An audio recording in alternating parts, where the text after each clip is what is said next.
வணக்கம், good morning, welcome back to rainman studio. இது உங்கள் வெங்கடேஷ் எம்ஏஎஸ் ரெயின்மேனின் இனிய காலை வணக்கம். இன்றைய வானிலையின் அனுமானம் 24 டிசம்பர் 2024. இது என் தனிப்பட்ட வானிலையின் அனுமானம்.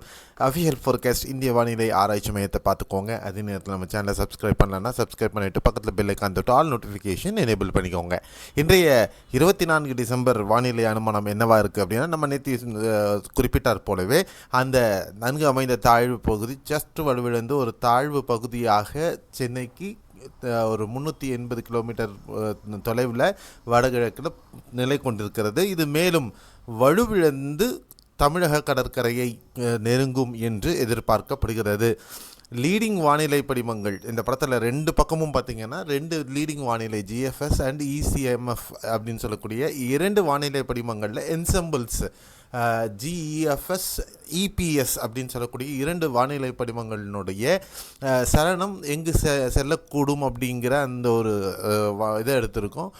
இரண்டுமே பார்த்திங்கன்னா அந்த டெல்டா பகுதிகளை நோக்கி அந்த சலனம் செல்லக்கூடும். இத்தனை நாள் இலங்கை, இப்போது இந்த இடம் சொல்லியிருக்காங்க. ஏன் அப்படின்னா, மேலே இருக்கக்கூடிய உயர் அழுத்தம் அதை கைட் பண்ணக்கூடிய ஆக்சிஸ் அமைப்பு, இந்த இந்த இந்த அமைப்பு இருக்குது பார்த்திங்கன்னா, இந்த அமைப்பு வந்து இதை கைட் பண்ணுறதுல மாற்றங்கள் ஏற்படும். அதுதான் நான் சொன்னேன், வானிலை மாற்றங்களுக்கு உட்பட்டது. அதை 24 அல்லது 48 மணி நேரங்கள் மிக உன்னிப்பாக நம்ம கவனிக்க வேண்டி வரும் அப்படின்னு நான் சொன்னேன்.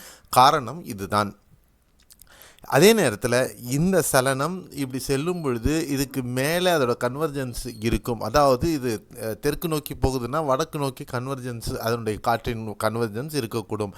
அப்படி பார்க்கும் பொழுது தெற்கு ஆந்திர பகுதிகள் இப்போ வந்து மேற்கத்திய கழகத்தினுடைய ஆக்சிஸ் மேல் மத்திய இந்திய பகுதிகளில் இருக்கிறதுனால, அது ஹைதராபாத்துக்கு கீழே கர்வாய் கட்டாகிறதுனால அந்த பகுதிகளுக்கு கீழே இருக்கக்கூடிய கடலோர ஆந்திர பகுதிகளில் கனமழையை கொடுக்க வல்லது அப்படின்னு நம்ம எதிர்பார்க்கலாம். அதே நேரத்தில் இந்த சலனம் பெரிய அளவுக்கு தமிழகத்துக்கு மழை கொடுக்குமா அப்படின்னு ஒரு யோஜனையில் மாடல்ஸ் வந்து மழையை குறைத்து காட்டுகிறது. இது மாற்றங்களுக்கு உட்பட்டது. ரியல் டைமில் எந்த மாதிரியான மழையை கொடுக்கக்கூடியது அப்படிங்கிறத நம்ம 12 மணி நேரத்திற்கு முன்னாடி தான் எக்ஸாக்டாக சொல்ல முடியும். நமக்கு மழையானது பொறுத்தவரை இன்று பிற்பகல் இரவுக்கு பின்பாக கடலோர மாவட்டங்களில் மேகமூட்டத்துடன் லேசான மழையை கொடுக்க ஆரம்பிக்கும். நாளை கிறிஸ்மஸுக்கு பிறகு மழை கடலோர தமிழகத்தில் தொடங்கும். ஆனால் இது எந்த அளவுக்கு மழையை கொடுக்கும் அப்படிங்கிறது நம்ம நாளைக்கு தான் எக்ஸாக்டாகவே சொல்ல முடியும் அப்படிங்கிறது தான் உண்மை.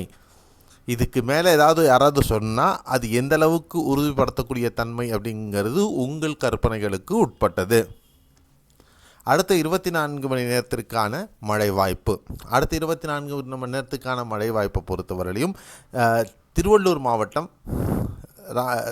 ராமநாதபுரம் மாவட்டம், திருவள்ளூர் தமிழகத்தில் பொறுத்தவரையிலும் மிதமானது முதல் ஒரு சில பகுதிகளில் கனமழை இருக்கலாம்.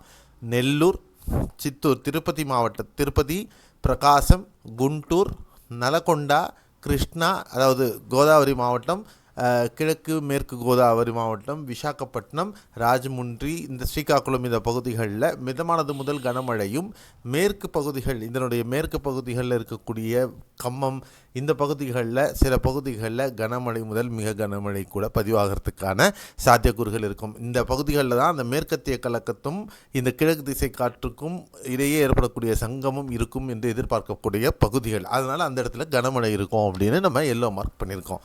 அதே நேரத்தில் தமிழகத்தில் பொறுத்தவரையிலும் சேலம், நாமக்கல், திண்டுக்கல், தேனி, மதுரை, விருதுநகர், சிவகங்கை, தூத்துக்குடி, திருநெல்வேலியின் கடலோர மாவட்டங்களில் சில பகுதிகளில் மேகமூட்டத்துடன் லேசான மழை பதிவாக வாய்ப்பு.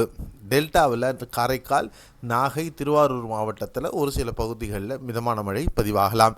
சென்னை, காஞ்சிபுரம், செங்கல்பட்டு, மேற்கு பகுதிகளில் சில பகுதிகள் மற்றும் பாண்டிச்சேரி பகுதிகளில் மேகமூட்டத்துடன் லேசான மழை பதிவாகிறதுக்கான வாய்ப்புகளும் இருக்கிறது. சென்னை பொறுத்தவரை நாளை முதல் மிதமான மழை, சில பகுதிகளில் கனமழையும் பதிவாகிறதுக்கு வாய்ப்புகள் உண்டு. அது ரியல் டைம் நவ்காஸ்ட் அலர்ட்டில் நம்ம ஃபேஸ்புக்லேயும் ட்விட்டர்லேயும் பதிவிட்டு வருவோம், அங்கே நீங்கள் தெரிந்து கொள்ளலாம். மற்றபடி கேரளாவில் பெரிய அளவுக்கு மழை, கர்நாடகாவில் பெரிய அளவுக்கு மழை அப்படிங்கிறது நம்ம எதிர்பார்க்க முடியாது.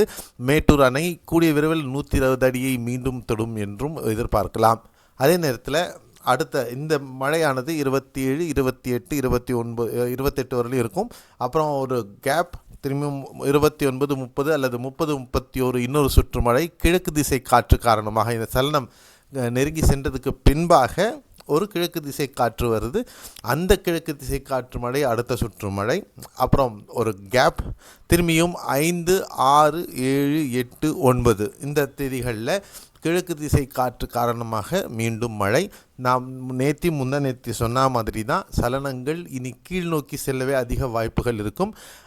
ஏதாவது மேற்கத்திய கலக்கத்தினுடைய இடர்பாடுகளில் இருந்தால் சலனங்கள் சற்று மேல் எழும்பி வருமே தவிர மற்றபடி இலங்கையை ஒட்டி குமரி கடல் பகுதியை நோக்கி செல்லக்கூடிய சலனங்களாகவே இருக்கும்.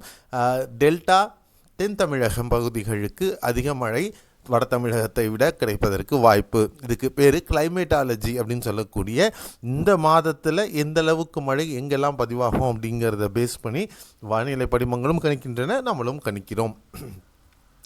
ஆக தென் தமிழகத்துக்கு மழை வாய்ப்புகள் தொடரும். சில பகுதிகளில் கனமழைக்கு, அதாவது தூத்துக்குடி, திருநெல்வேலி, ராமநாதபுரம், ராமேஸ்வரம் ஆகிய பகுதிகளுக்கு கனமழைக்கான வாய்ப்புகளும் இருக்கிறது. அது இன்னைக்கு எப்போங்கிறத வரக்கூடிய நாட்களில் தொடர்ந்து உங்களுக்கு பகிரப்படும்.